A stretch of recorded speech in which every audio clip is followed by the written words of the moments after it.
The world and the universe are created with naturally inbuilt mathematics and geometry. Ancient cultures believed that these numbers were imperfectly reflected in humans. A modern example of this is Michelangelo's Male in a Circle. These mathematics represented all law, architecture, religion and arts in Egypt, Babylon and China. Those mathematical and solar constellations and principles were personified so people could understand them, but each region named their gods differently according to local habits. Even Jesus is such a personification of naturally occurring solar life cycles. Plato's philosophy was built around this number system. Pythagoras says that all numbers come to life. The ancients recognized the natural recurrences of events and found their lifespans to be very short compared with them, which led to life after death-based architecture with the aspect of becoming immortal, like the natural sciences were never-ending. The earliest engineers were found in the Middle East around 3500 BC in Mesopotamia. The first pyramid was built in Egypt 2700 BC, and the Great Wall of China in 246 BC, with the Terracotta Army to follow at 210 BC. So, mathematics and architecture are closely related, as are mathematics and economy.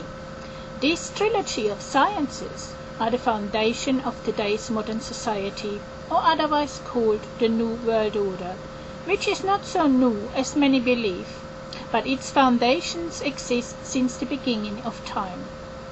Then as now, we are still searching for a universally guiding principle for which those numerical sequences are the basis, as is Einstein's theory of relativity. Cosmological science was the basis of all numerology, as it was discovered through the observance of stars and sequential occurrences. This knowledge is ancient and was removed from public knowledge for a long time, when people believed the earth was a flat disk. The Romans burned many scriptures from the Greek civilizations when they changed over to Christianity to remove the power the Greek physicians had over them, and the contents of the Christian Bible became law in Western society. It is my estimation that the Knights of the Templar found some of this old recorded knowledge in the temples of Jerusalem and brought it back to Europe, together with treasures of jewelry, gems and gold. To ease the transfer of the monetary treasures, the Templars invented banking, by asking a member of their order to use the monetary value of the treasures before they brought it back from Jerusalem. Hence, money was transferred from location to location without it actually moving itself at the time. They also then borrowed money to others and got them into debt dependency.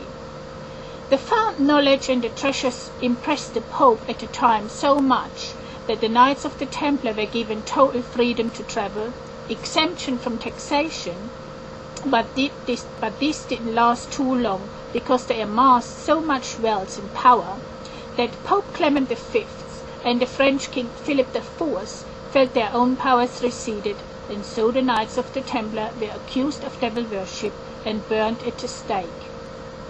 Some fled to Scotland, where they, after a little pause, were granted membership in Masonic lodges, who previously existed only since the 15th century, to accommodate architects and builders. Therefore, banking and building merged into one organization. The membership in Freemasons' lodges also allowed the Templars to travel again, as the Freemasons had total freedom to travel to their building trades. It therefore is plausible that all great men in history were members of Masonic lodges, from Lenin to Clinton, and those people were involved in building the New World Order. Many videos exist who show the pattern of Masonic buildings around the world and in Washington, and with those buildings the rule by financial control emerged. because in the 15th century the building trade and financial trades merged into the Freemasons. They had perfectly honorable reasons to build society the way they did, and in fact contributed greatly to today's civilization. However, there are great concerns emerging today with tactics being used such as false flag operations, war, famine being used to indoctrinate this new world order to all corners of our planet.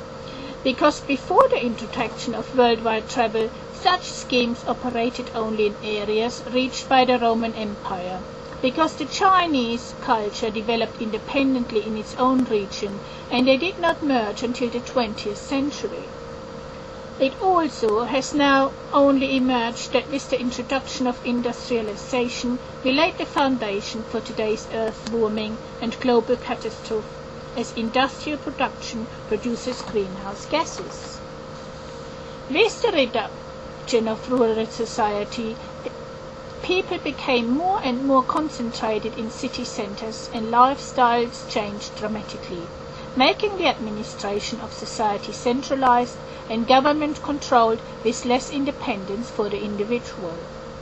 These mechanisms were established during Roman times, when people's ability to enjoy their riches could be taken away by ruling emperors who used the individual's wealth for building work, which sometimes even led to the owner of such wealth being driven to suicide so the emperor could confiscate and loot his possessions. Hence, in a state administration, it doesn't really matter if the state allows ownership for individuals, as the state can always take it away. These tactics are possible in areas where individuals amass riches through trade and industry, but would not be possible in a rural economy where individuals merely own the land they farm to sustain themselves. See my video called Food about this also.